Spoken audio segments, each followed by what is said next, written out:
So do you want me to stand in the same place or in a different place, or what works? I would face this way, just because we have, no, I would face. Face that way? Yeah. That one, just Okay. because Walter faced that. Yeah. Okay. Dialogue. Yeah. Make you an avatar. Okay. Yeah. So, what would you? Okay. Well, you sort of just open it up, open the conversation, I suppose. Absolutely. Okay. Tell us about it. Right. Okay. Let me think. Do you want to start with our context, Derek? Context is good. Yeah. Yeah. But I'd like to say what they're not initially, and then what they are. And are we ready to go? Yep, we're going. Okay. Well, what they're not, they're not bus stops. There is a collection of bus stopping locations, but they're not bus stops.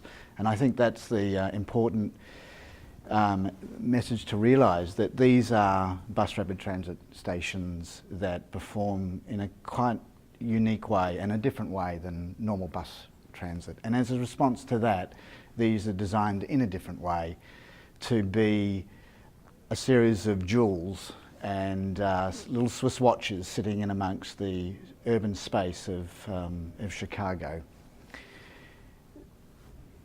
It is what this is and what it tries to represent is a typology for recognising bus rapid transit stations and bus rapid transit in the city to offer and provide a much higher level of service than otherwise would be provided. So it is the perception that they are recognisable landmarks in the city, and it's quite difficult to develop a typology that can sit in many different urban spaces in different locations, and acknowledge what's around it in a elegant and somewhat polite way, but a robust way. These aren't soft stations, they have edges, just as Chicago urban space has edges. And they're chiselled, but the beauty comes from within. The refinement of detail, the quality of the frameless glass, the beauty of the turnstiles, the simplicity of the space, and the warmth of it is what invites you to take advantage of a very high level of bus service that's going to complement these stations. Anything more? Chicago really is a city that looks down, and so the roof and the simplicity of them is to appreciate that they just contribute in a very elegant way. Chicago looks through and down, and that experience happens from a lot of the buildings that are around the city, and so that typology fits very nicely when they sit around other locations of the street.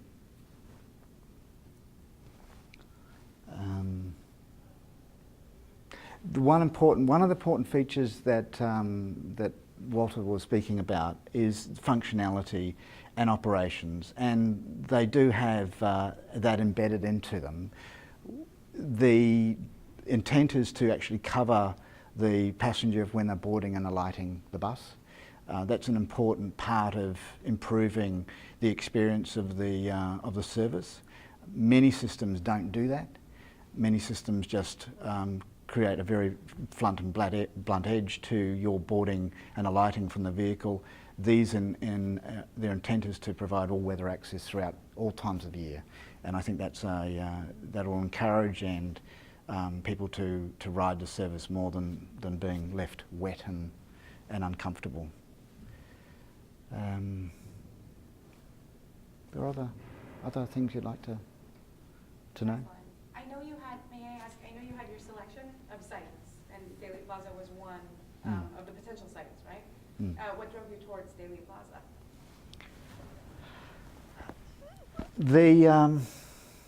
What drove me towards Daley Plaza?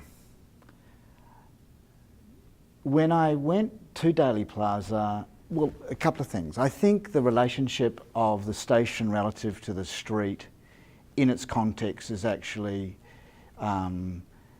beneficial in that they become not engaging in the sidewalk.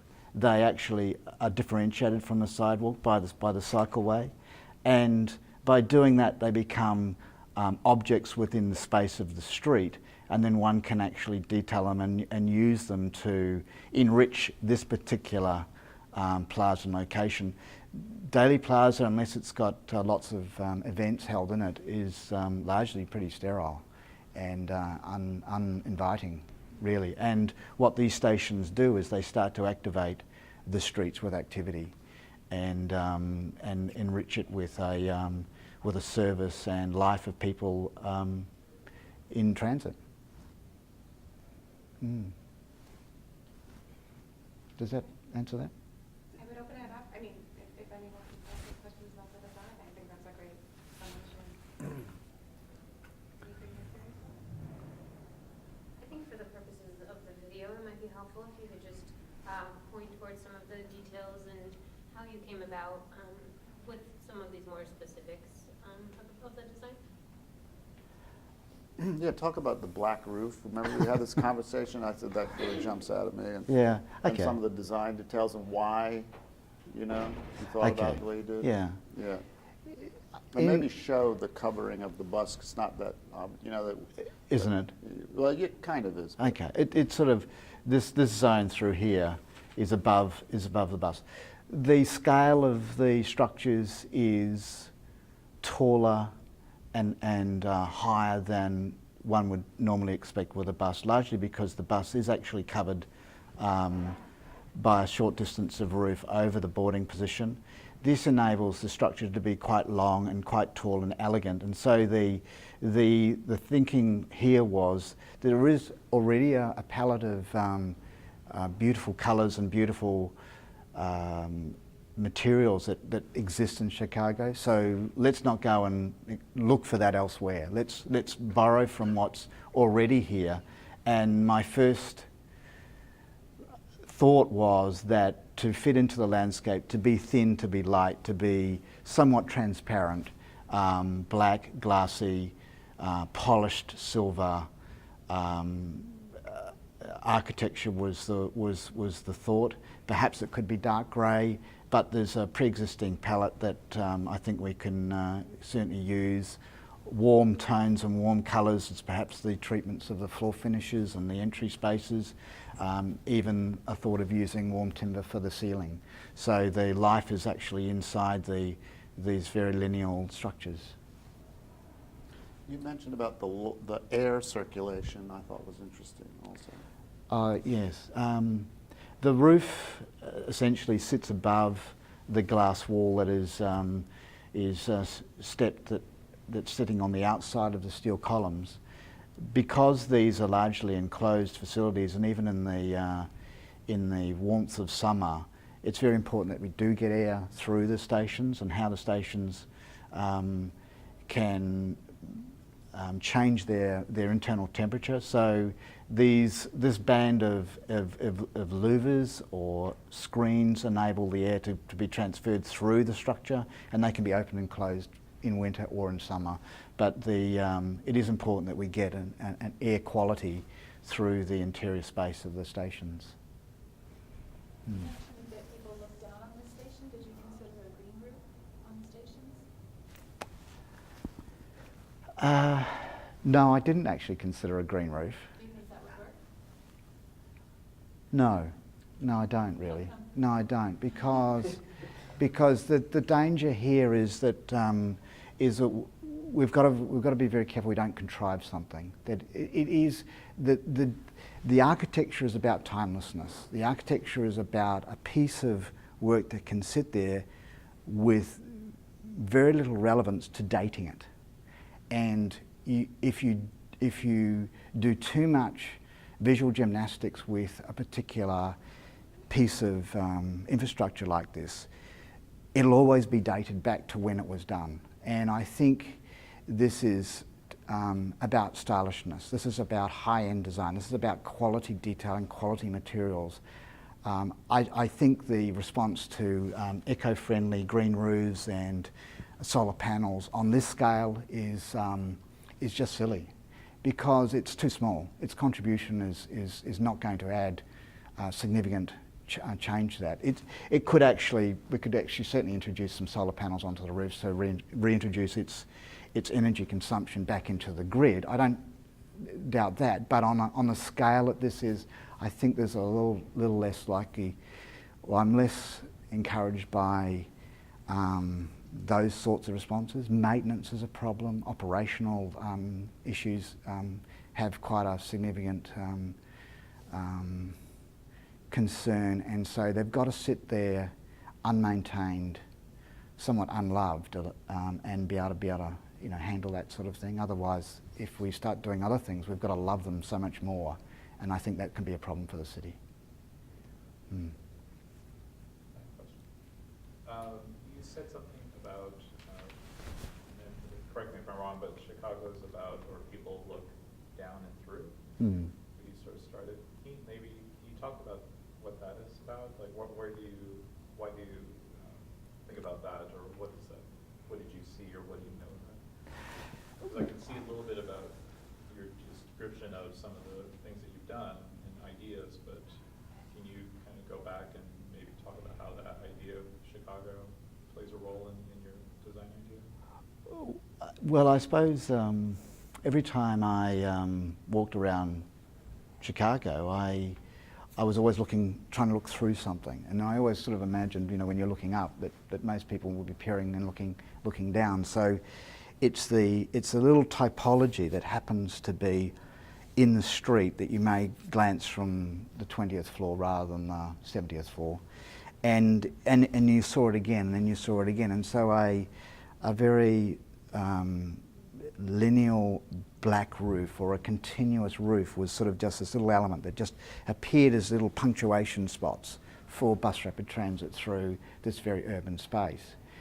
And that was my sense, rather than try to visually make it more complicated from sort of, the 6th and 7th floor. It wasn't about that. It was just those two dimensions. You're looking through it, you appreciate the beauty of what's around you. You're looking down on it, you see these lovely little punctuation spots around the city, little Swiss watches that happen to be very similar and dot themselves around it, say, bus rapid transit. And that's really what was in my mind. Mm.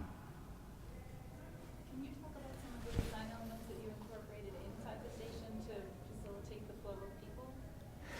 Yeah, the way the efficient boarding of people largely is because this is running off uses an operational lead stop position, so the buses platoon in one after the other in fairly close proximity.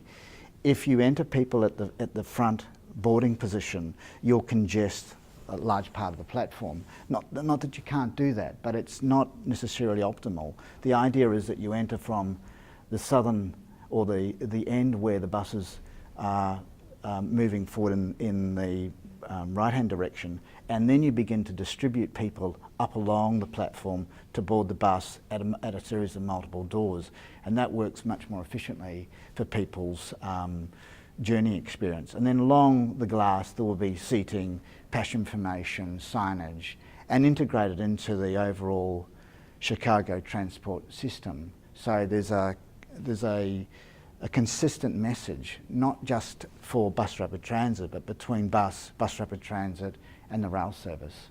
And that system perception is actually important, because largely the public transport user is about service.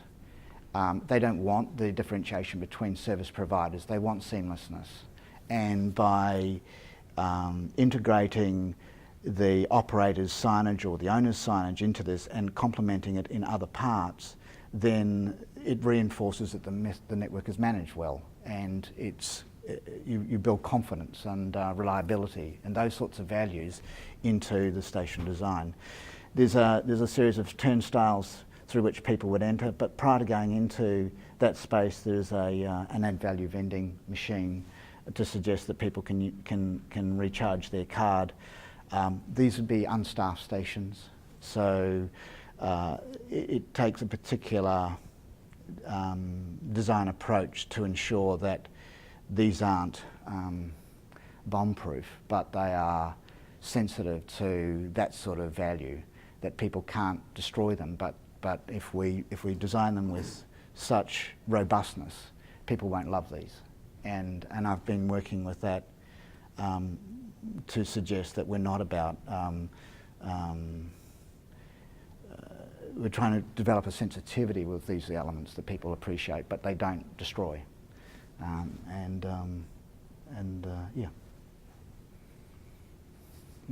another question here. Compared to the other cities that you've worked in, did you find it challenging to fit BRT into downtown Chicago?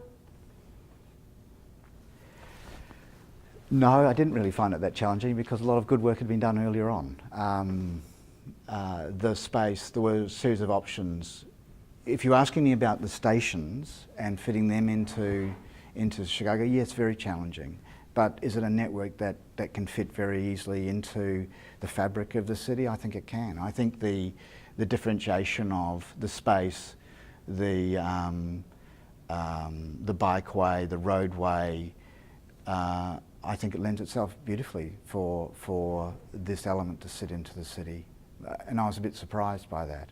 The thing that I felt one had to be very familiar with was there's a lot of very notable architects who've done a lot of work that you are, they're your audience. And so this has to sort of acknowledge them in a particular way. And it was that acknowledgement that was difficult to find. And through the next series of processes, hopefully that acknowledgement will be found in more detail and more thought. But that was the real challenge, how to acknowledge such considered design and over the years, and then bring this into the urban space that they've been working in was certainly a challenge. And then just for the sake of clarification for our video audience, do you see this as a final product, or what is your intent with these drawings? You know, are you trying to spark a conversation, or do you see this as the done final design? I don't, no, I see this as a process. I see that it is to open up some further dialogue about the positive contribution BRT can make to the city and and the positive contribution the station design can make to the city. This is a first conceptual view of the very fundamentals of operating BRT. I think there'll be other questions asked and other things which will be specific to Chicago that need to be asked over a process. So I don't see this as an end solution. I see it as a concept with the right seeds to grow, but certainly not as the end outcome at this stage, no. One more question. Just going back on this idea of this place in this urban environment, have you thought about what this would do, if it would change at all as you start to go further out away from the tall urban space to the more spread? It's still in Chicago, but the stations that would inhabit the neighborhood scale, where you have 2, 3, 4-story sort of buildings, would it change at all, or have you thought about that, or is this meant for, like you were saying, this idea of looking down through?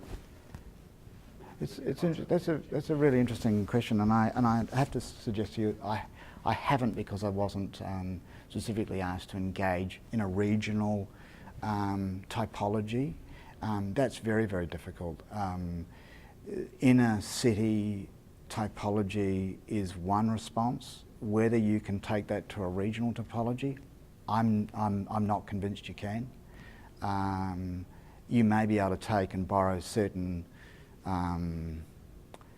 parts of the language to that, but I think the context changes quite significantly, and so you'd need to think that through fairly carefully. I just want to make a comment that I like the human scale, that it could easily look like a gas station where people just drive up or out, or I'm thinking of like there are some hubs like by Midway Airport or out on the northwest side where it's just like this concrete throughway that's really unappealing, and you just like you look at it and you just smell the gas coming in your face, and this totally does not have that feel at all. It does look approachable and human scale and like a place that you would like to go, and that you're not going to just be consumed by buses all around you. Thank you.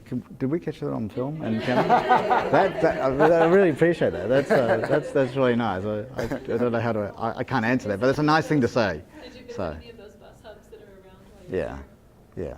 No, there's certainly, you know, the process yet to come where there's a refinement of parts. It's like taking the standard turnstile and working with a manufacturer and actually making it beautiful and making it really elegant and do something it hasn't done before. And the manufacturer is interested in that. So he's taking his product further as you engage with him design. And this is a kit of parts. This is a series of parts, and it's how beautiful you want them to be, how much time you've got to make them beautiful. And I think the city does value that. And if it affords the right amount of time, it can use locally manufactured things and make them very beautiful and benchmark them for other, for other things. They've been doing that in China, and they've done some really clever stuff. It's not particularly elegant, but it's not bad. I'm not saying it's terrible, but it performs well. And to take those manufacturers onto another journey through this type of project enhances their product to transit. And I think that's where this project could really go. One of the things we could really use the help of the architects is that the city is tempted to say, oh, this station is going to cost $5 million. Let's build one. And, they need 5 or 6 on the circulator route. And it really matters that they build them all in a nice way, like this. And it's going to destroy the language of the whole system if they only build 1 or 2. They're probably spending hundreds of millions of dollars to fix certain elements of the rail system here. Detroit has raised $40–50 million of private money to try to build this M1 rail line. You're talking about in this case, maybe a $30 to $50 million investment that could make the city of Chicago downtown much nicer, or they could build something kind of crappy and it could actually hurt the city. So the quality of the architecture in the station is absolutely critical to the future of the city. They'd be absolutely penny wise and pound foolish not to really put a lot of energy and money and thought into it. And I think that was the real message we were hoping that Derek would bring. Yeah. But we could really use your... Yeah. Absolutely. You're talking about 3 specialized gates, that's different from talking about 30. Right. Yeah. There's this little local station precinct that creates leverage in terms of urban design and urban art and a whole range of things. And this is what the scale of the structure sitting in that little zone there does to address some of the opportunities and the issues that people would like to enrich or not enrich the street. And I think that's the thing that BRT or bus rapid transit, busway is a probably slightly warmer term, it can bring to these sort of environments, rather than sort of see it as a delineation between transport and building activity. It can actually ingratiate itself very nicely into the space, activate it with quality design, quality thinking, bring other opportunities to other people. And I think that's a pretty cool thing. So. Thank you. That's all right. Fantastic. That's all right. Thank you. Thank you. No, thanks. Thank you. Thank We'll you. get